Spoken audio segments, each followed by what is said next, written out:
Group captain Asim Tariq, اچھا یہ case اب بڑا ہی ایک ٹوسٹ لے چکا ہے۔ کل تک کی جو خبریں تھیں اس کے مطابق تو ہم نے یہ اس واقعے کے اوپر گروپ کیپٹن عاصم طارق صاحب کی تعریف بھی کی اور کہا کہ جی دیکھیے کس طرح سے انہوں نے انٹروین کرنے کی کوشش کی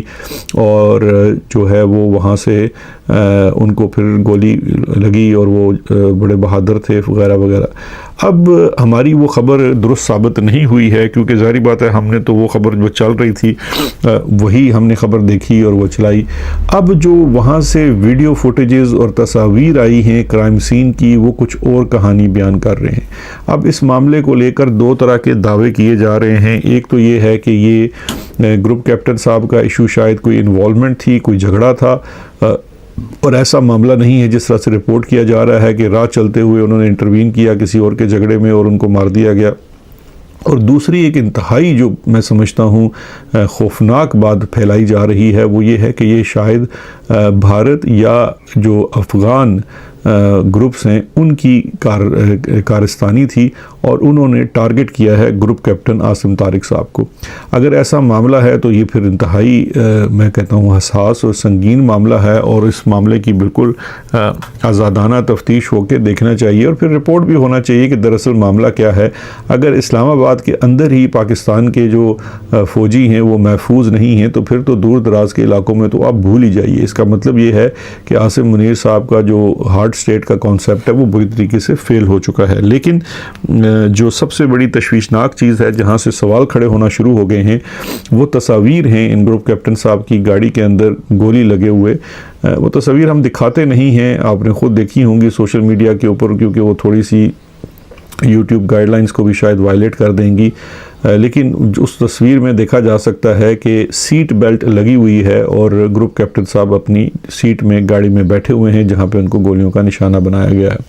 اب وہ جو گولیوں کا نشانہ اگر بنایا گیا ہے، سیٹ بیلٹ لگی ہوئی ہے، تو وہ پہلے والا قصہ کہ وہ اترے اور انہوں نے ان کو انٹروین کیا اور وہاں پہ اس بندے نے ان کو گولیاں مار دی، پھر وہ درست نہیں ہے۔ اس کا مطلب ہے کہ ان کو گاڑی میں ہی گولیاں ماری گئی ہیں اور اگر گاڑی میں بیٹھے ہوئے سیٹ بیلٹ لگے ہوئے ان کو گولی ماری گئی ہے تو پھر کبھی امکان یہ ہے کہ یہ ٹارگٹ کلنگ تھی، اور ٹارگٹ اگر کلنگ تھی گروپ کیپٹن کی عاصم طارق کی، یہ ان کا کوئی ذاتی معاملہ تھا یا ان کے کسی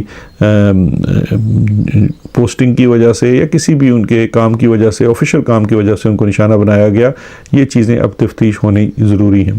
دوسری جانب جو شخص بتایا جا رہا ہے ان کا جو شوٹر ہے اس کی بھی بہت ساری فوٹیج سامنے آ رہی ہیں۔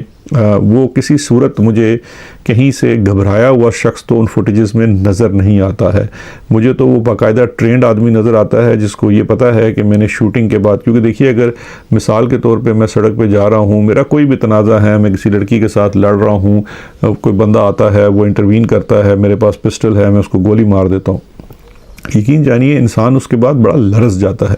وہ اس طرح سے نہیں ہوتا جس طرح سے ویڈیوز میں وہ لڑکا دیکھا جا سکتا ہے کہ وہ باقاعدہ دکانوں میں جا رہا ہے، وہاں سے کپڑے لے رہا ہے، کپڑے چینج کر رہا ہے، رستے بدل رہا ہے، ٹرانسپورٹیشن بدل رہا ہے، کبھی ایک طرف جا رہا ہے کبھی دوسری طرف جا رہا ہے۔ اس کا مطلب یہ ہے کہ اس نے جو بھی قدم کیا ہے وہ پری میڈیٹیٹڈ ہے، اس کی ٹریننگ ہے، اس کو فرار کا بھی طریقہ پتہ تھا، سب چیزیں ہیں۔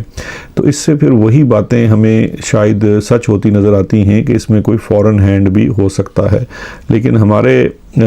داد دینی پڑے گی ISPR والے صاحب کو کہ کوئی بھی معاملہ ہو وہ اس کو ایسا ٹلٹ دینے کی کوشش کرتے ہیں اور یہ بھول جاتے ہیں کہ اس حالیہ دور میں چیزوں کو ہر طرف گھمانا اتنا آسان نہیں ہوتا، چیزیں ایکسپوز ہو جاتی ہیں۔ بہرحال یہ ایک ڈیولپنگ سٹوری ہے، اس پہ بھی نظر رکھیں گے۔